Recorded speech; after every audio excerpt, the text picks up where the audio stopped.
Okay, today is tomato canning 101, as my daughter calls it.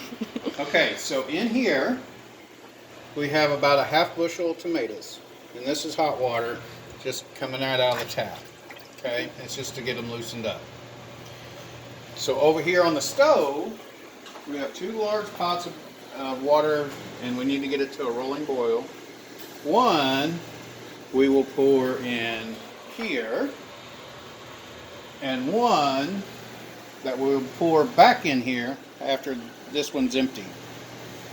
Okay? Mm-hmm. So that's what we need to do. So you want to make sure that at least you want to pour much water to where these can float. Just barely float. Just barely. So, go. Okay, so we're back. So we have our water And it's at a roll and boil. Okay. We've also put more hot water in here. We let out that because it cooled down. And because we're getting ready to pour the boiling water in here, I refilled it with hot water, just enough to get them moving. Floaty. Because it's a big batch. It's a big sink. All right, so be careful with this spot.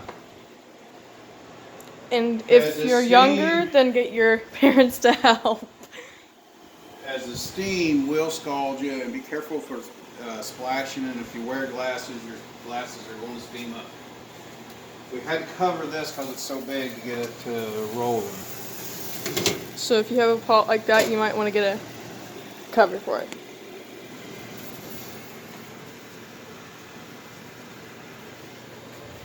And just pour it over the tomatoes.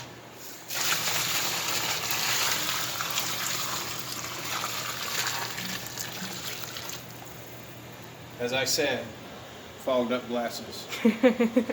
Okay. So now you let this sit and until you can get your hands in there without scalding yourself.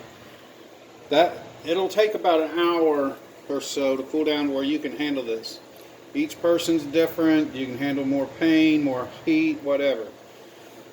But you'll have to get them when they're still warm, but not where you're going to scald yourself. Okay, so you're wondering what we're going to do with the other pan of water. We covered it as well. Is it at a rolling boil? And it's just about to a rolling boil. And now what we're going to do with it is pour it in here. Again, be careful with the splash and everything else. Okay? So you may say, why did he just do that? I'm getting ready to show you in a minute. So we're going to need some more hot water to fill that back up a little bit. The big one.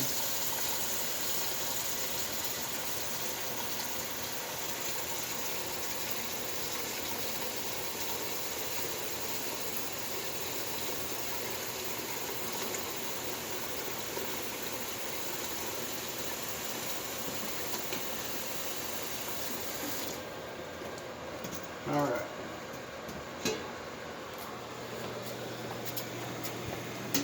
More. All right. Now there's a reason why I do that. One, you boil this water, and now this is clean. This is what our tomatoes guts are going to go in that we're going to be canning. Oop. This water now becomes your jar bath. Okay? We like to use 2. Mostly we use the big ones because we got a big family, but you can also use the little ones. Okay? These are balls, but you can get mason jars or whatever. We like the ones with the large mouths. And then these also serve as tea glasses for when I go to work so I can drink my tea. So what you do now with this water is you get them in there, fill them full of water, and get them to go to the bottom. Spoon comes in handy. Don't burn yourself on this part.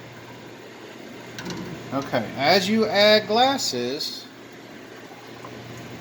the water level will rise, and that's why I didn't know how much to put in here. So, if we start putting more jars in there, hopefully it'll cover. You need about 1 inch above your jars.